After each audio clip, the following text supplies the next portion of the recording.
Udah Pak. Pak. Udah itu udah mulai. Ngapain sih Bapak? Orang Terima kasih kepada Ibu KLT yang sudah menyempatkan waktunya hadir di sekolah Cikaret 1 untuk memberikan arahannya. Mudah-mudahan Ibu datang ke sini, melakukan di sini diridhoi oleh Allah Subhanahu wa Ta'ala. Baiklah, sebelum acara kita mulai, karena ini hari Jumat, Ibu juga ada kegiatan lain, kita buka bersama dengan membaca basmalah. Bismillahirrahmanirrahim. Terima kasih. Mudah-mudahan dengan bacaan basmalah ini apa yang bisa kita dilancarkan diridhoi oleh Allah Subhanahu wa Ta'ala. Bismillahirrahmanirrahim. Assalamualaikum warahmatullahi wabarakatuh.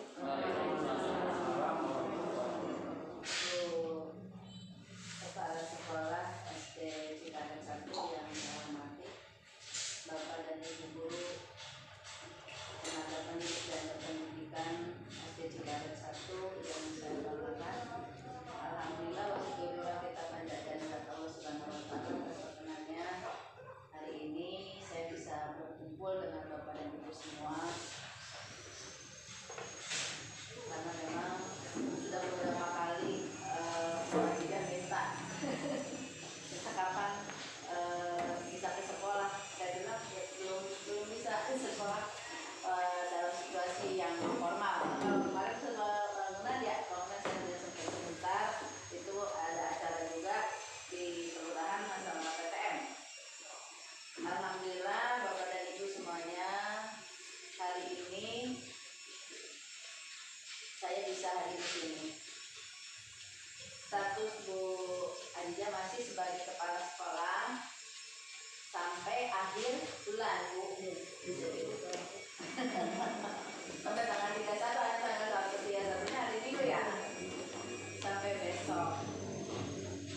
Nah, secara kedinasan saya mengucapkan selamat kepada Ibu karena sudah lulus selesai mengabdikan diri sebagai ASN yang lain, tapi silaturahmi jangan sampai putus, baik Ibu dengan saya, Pak RP, ataupun dengan rekan-rekan guru dan tenaga kependidikan yang ada di Cikaret 1 atau khususnya Cikaret 1 dan umumnya di Kecamatan Cibinong.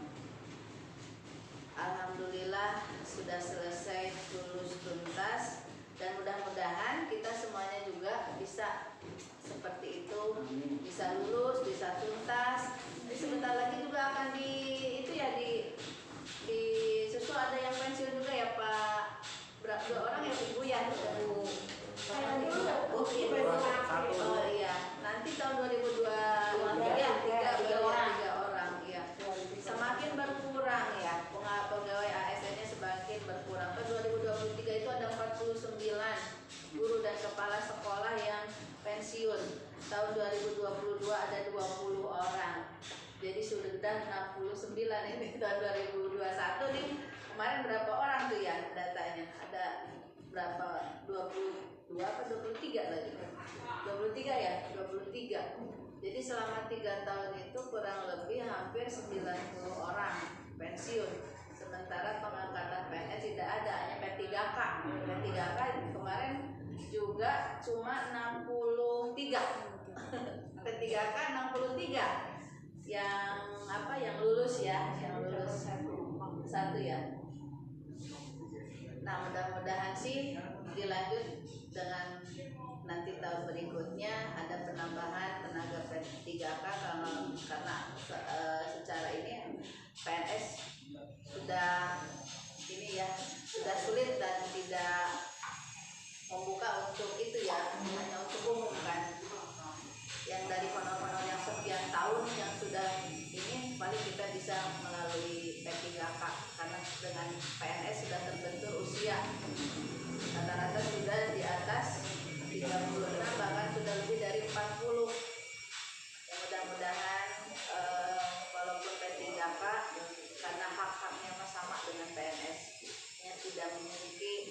teori saja, tapi hak-haknya sama, tunjangan-tunjangannya masih sama. Mudah-mudahan ada rezekinya Bapak dan Ibu yang masih lama di sini. Mudah-mudahan juga semuanya dalam keadaan sehat walafiat. Saya juga berharap nanti setelah meninggalkan tugas ya Bu Aziza, meninggalkan tugas di SD ini berat juga ya Bu ya. Sekian tahun juga Ibu mungkin di sini cukup lama. Nah, tentunya akan ada kekosongan karena walaupun kita sudah membuat usulan, itu kan tergantung dari BKPSDM kapan ada pelantikan untuk yang nominatif. Nah, untuk yang nominatif itu belum bisa dipastikan datangnya kapan, apakah di bulan November ataukah di bulan Desember. Oleh karenanya kemarin sesuai dengan arahan dari dinas, awalnya saya tidak mengusulkan untuk rangkap jabatan karena mengingat katanya dengar kan cuma 1 bulanan atau ya malah katanya dengar cuma nggak terlalu lama gitu. Nggak perlu dengan ini sajalah dengan guru yang dituakan. Ternyata dari dinas tidak seperti itu. Tetap harus ada SK PLT dari kepala sekolah keterkaitan dengan administrasi, terutama dalam pencairan nanti keuangan yang ada di sekolah itu ya. Itu yang paling mendasar, sehingga Bu, walaupun 1 minggu tetap harus ada, katanya seperti itu. Makanya saya kemarin baru sempat menyampaikan usulan dan mudah-mudahan sih tidak terlalu lama, dan mungkin bisa saya sampaikan di sini untuk rangkap jabat sementara saya mengambil SD yang terdekat, Pak Jepri. Pak Jepri pun awalnya menolak, buat tuh sebentar ngapain juga saya gitu. Karena ini bukan kehendak saya Pak, ini dari dinas atas arahan Pak Siswadi dari UPEM. Tetap Ibu harus diusulkan, harus ada. Jangan sampai nanti terkendala saat ada penggajian untuk guru honor, untuk pemberian apa-apa gitu kan. Ke bank tetap harus ada spesimen ya buku. Sementara kepala sekolah sudah pensiun, tidak bisa diwakilkan, diberi surat kuasa yang ke guru gitu. Tidak bisa seperti itu. Jadi harus ada SK. Yang menjadi dasar adalah SK, walaupun itu SK sebagai PLT, pelaksana tugas. Nah, oleh karenanya barangkali dalam kesempatan ini saya tidak mengundang Pak Jepri karena memang Ibu juga masih aktif, kemudian juga SK-nya belum ada. Dia juga saya kasih tahu kalau saya hari ini mengumpulkan Bapak dan Ibu di sekolah ini untuk silaturahim. Ya, sebagai pemberitahuan kepada Bapak dan Ibu, ketika nanti ada permasalahan di sekolah karena masa Ibu selesai sampai di hari Sabtu, sejak tanggal 1 November itu sudah kewenangan nanti yang PLT, karena tentunya PLT itu TMP-nya 1 November walaupun SK belum keterima. Nah, mudah-mudahan sih ya hari Senin sudah ada. Kalau memang sudah ada nanti kita sampaikan.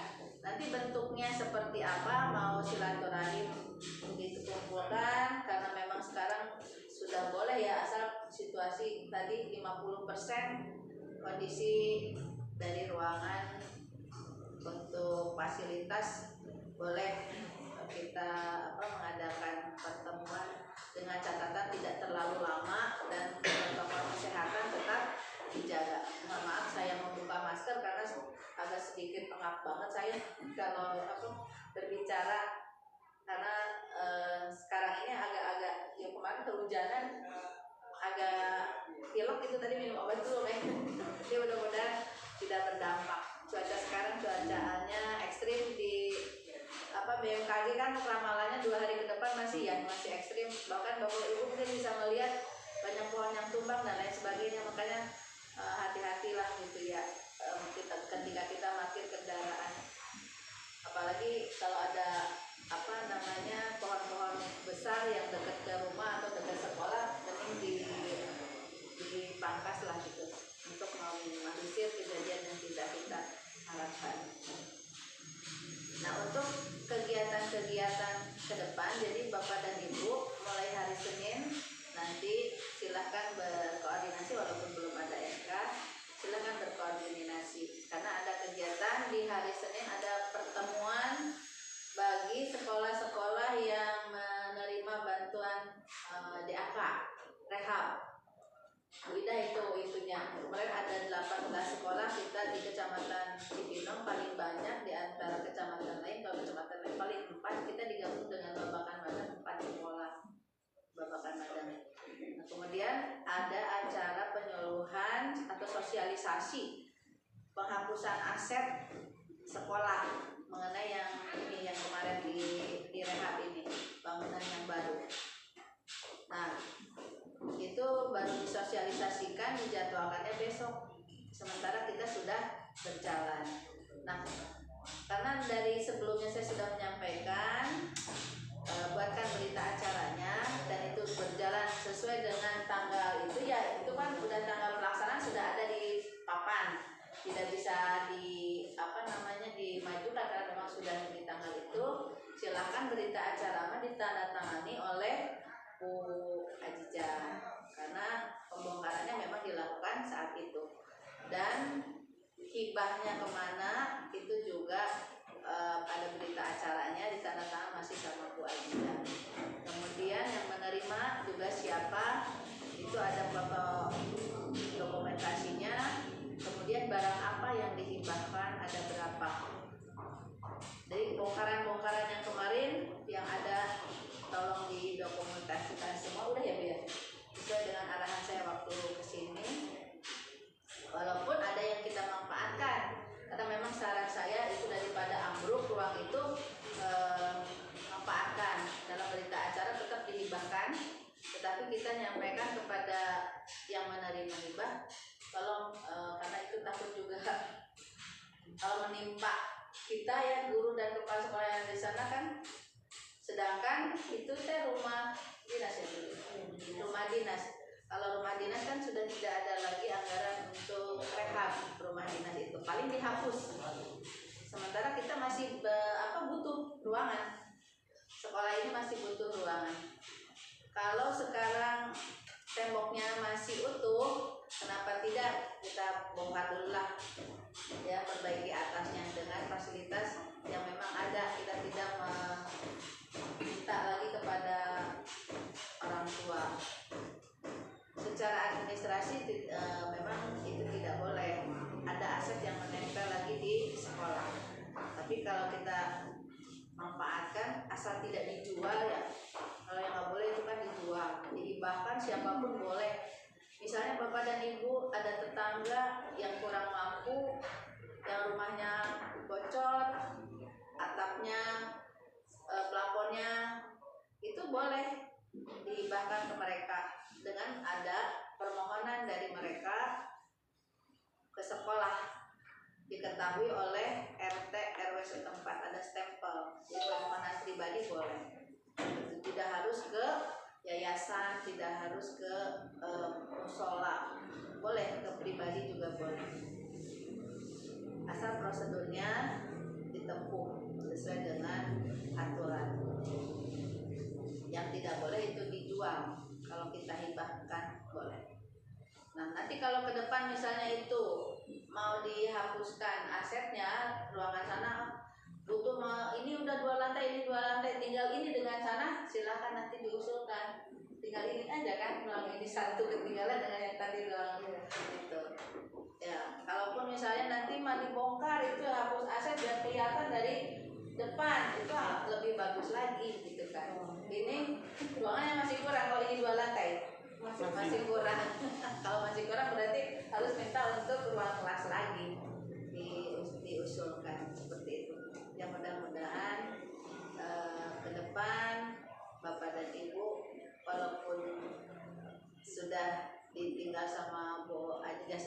kedinasan tetap masih bersemangat terus meningkatkan untuk pendidikan yang khususnya ada di Cikaret 1 ini. Tunjukkan prestasi-prestasi melalui siswa-siswi. Kemarin ada yang hari ini Bang Popsi ada nggak atlet dari sini? Belum ya? Ya tadi panahan segala banyak dari, tapi di swasta sih kalau panahan ya rata-rata kan kita mah nggak ada eskul panahan kalau di SD. Ya Darujana juga itu yang SMP-nya yang dapat SMP. Kemudian tadi catur juga dari swasta tuh yang di Nagewer SD apa tuh? SD Bu siapa tuh yang baru tuh tampil ini nama kita dulu ya. Itu ya mudah-mudahan dengan kerja sama yang baik di antara kita semuanya, kerja sama yang baik antara guru dan kepala sekolah tentunya akan menghasilkan prestasi yang baik. Kepala sekolah tidak bisa berbuat apapun tanpa dukungan dari Bapak dan Ibu semuanya. Di bawahnya kompak, guru-gurunya sudah kompak, insya Allah semuanya akan berjalan dengan baik dan mudah.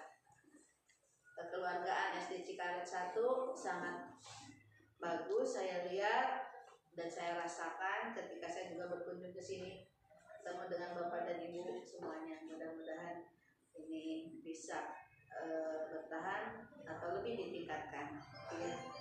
Itu barangkali Bapak dan Ibu. Jadi untuk hari Senin segala ada kegiatan apapun, karena Bu Adija udah merasa tuh saya udah pensiun gitu dari kemarin, udah kapan Bu saya serah terima, kapan Bu saya serah terima, ini adel kata saya, orang masih lama gitu ya. Tetap bertanya, yang gak enak juga barangkali karena memang ya tadi dibatasi oleh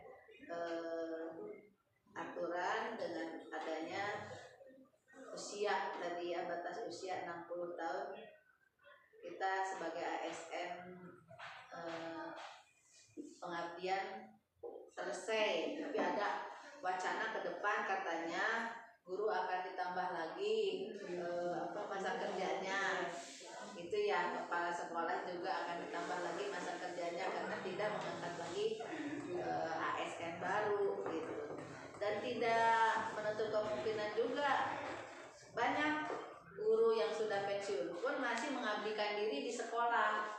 Karena dia juga gimana ya udah merasa dekat sama anak-anak, pas ya mungkin di rumah dia punya cucu juga, tapi kan beda ya kalau ngurus cucu dengan di sekolah gitu ya, situasinya akan berbeda. Tetap dari teman-teman kita yang ada di Kecamatan Cibinong masih banyak kepala sekolah, terutama si guru ya, guru yang sudah pensiun tetapi masih mengabdikan diri di sekolah. Di Nagewer 3 ada, kemudian di mana lagi gitu, pokoknya banyak lah di sekolah itu masih ada, karena merasa masih ingin mengabdikan diri kepada negara. Walaupun bisa juga dilakukan di luar, tapi dengan pendidik, selaku pendidik itu yang terpanggil untuk memajukan anak bangsa, beda ya dengan orang-orang lain gitu yang di luar pendidikan gitu. Kalau kita kan di rumah mungkin orang tua tidak melarang anaknya main HP ya sesukanya, tapi kalau di sekolah kan kita larang, kecuali kan sedang PJJ ya. Kalau kita PJJ barangkali baru kita ini, tapi kalau kita kan sedang belajar kemudian anak bawa alat komunikasi seperti itu kan kita larang. Kadang antara orang tua dan guru juga kurang sesuai gitu ya. Mereka hanya membuat anak biar aja dah gitu. Pendidikannya kadang-kadang kurang diperhatikan. Tetapi kalau kita selaku guru, selaku pendidik, bukan hanya menyampaikan ilmu kepada anak, menyampaikan materi supaya anak pintar, supaya anak paham dengan apa yang kita berikan ilmu-ilmunya, tapi kita mendidik itu yang menjadi tugas yang paling berat bagi seorang guru. Bukan hanya sebagai pengajar, tapi guru itu sebagai mendidik ini pendidikan yang mungkin tidak bisa semua orang tua bisa melakukan. Kadang-kadang gitu, ada bahasa Sunda bilang gini, kalau orang tua nyadulang, tahu Pak? Ada orang Sunda nyadulang, tahu? Apa keinginan anak tuh diberikan, gitu, diturutin, ya materi ya, pengen ini pengen itu. Sementara kalau kita sebagai pendidik kan nggak seperti itu. Ini baikkah untuk mereka, sudah bisa disampaikan seperti itu atau belum? Apakah dia sudah bisa memanfaatkan itu dengan baik, kan seperti itu. Tapi kalau orang tua kadang-kadang biar orang ada ini gitu ya, merasa ada ya, nyadulah kalau dalam bahasa Sunda peribahasanya seperti itu. Itu barangkali Bapak dan Ibu sedikit dari saya juga nanti pada Bapak dan Ibu agar terus bersemangat walaupun situasi sekarang masih situasi pandemi, kita masih PTM secara terbatas. Mudah-mudahan semester 2 kita sudah full ya, semuanya. Nah, sekarang vaksinasi sudah berjalan, di mana-mana sudah diadakan. Bahkan tadi sudah saya konsultasi setelah pelepasan atlet Bapopsi, konsultasi dengan Pak Sekcam, bagaimana keterkaitan ada permintaan data dari Kapolres untuk siswa 12 tahun bagi yang sudah atau yang belum vaksin itu. Nah, kemudian tadi juga Pak Sekcam sampaikan kenapa harus minta data itu, sementara kita pun melakukan vaksin. Ya, kalau kita kan siapa saja kan ya yang bisa datang ke kita, yang penting anak usia 12 tahun ini segera terlayani, sudah tervaksin semuanya, supaya kegiatan pembelajaran tatap muka segera dilaksanakan 100%, apalagi kelas 6 kan. Kalau untuk ujian repot kalau harus PJJ gitu ya, apalagi kemarin dari kelas 5-nya sudah PJJ gitu ya, repot sekali dalam nanti melanjutkan ke jenjang yang lebih tinggi gitu. Nah, mudah-mudahan dengan adanya vaksinasi yang sudah semuanya sudah mencapai 70%, insya Allah kita akan mendapat levelnya bukan level 3 tetapi sudah turun ke level 2. Sekarang informasi dari Pak Sekcam, kita kan memang masih level 3. Kita dikeluarkan dari zona apa tuh yang kelompok dengan DKI dan Depok karena mereka sudah 70%, kita masih di bawah menurut perhitungan Peduli Lindungi. Itu kan ada beberapa aplikasi, ada aplikasi Peduli Lindungi dan aplikasi yang satu lagi, aplikasi apa namanya gitu, yang gejlok penghitungannya berbeda. Di data yang ini sudah lebih dari 70%, bahkan mencapai 80-90 katanya. Tapi di Peduli Lindungi kita baru 40 atau 50% gitu. Jadi masih ada perbedaan, satu puskesmas aja bedanya sampai 20.000 orang. Kan terlalu apa ya? Timpangannya terlalu jauh gitu ya. Gitu. Nah, mudah-mudahan semuanya dalam keadaan sehat walafiat. Siapapun yang menjadi nanti yang definitif di sini, mudah-mudahan bisa mengemban amanah, memajukan Cikaret lebih baik lagi. Harapannya kan seperti itu ya, lebih baik lagi, baik dalam segala hal ya, baik dalam peningkatan mutunya, kemudian SDM-nya, dan guru-guru yang lain juga ikut terpacu karena ini sekolah inti ya Bu, gugus inti yang menjadi barometer bagi SD-SD IMBAS yang lain. Mudah-mudahan semua bisa berjalan lancar. Sekian dari saya. Kalau ada nanti istilahnya apa ya, pertanyaan atau apa, silakan disampaikan. Kalau bisa dijawab saya jawab, kalau tidak seperti dulu jadi PR. Assalamualaikum warahmatullahi wabarakatuh.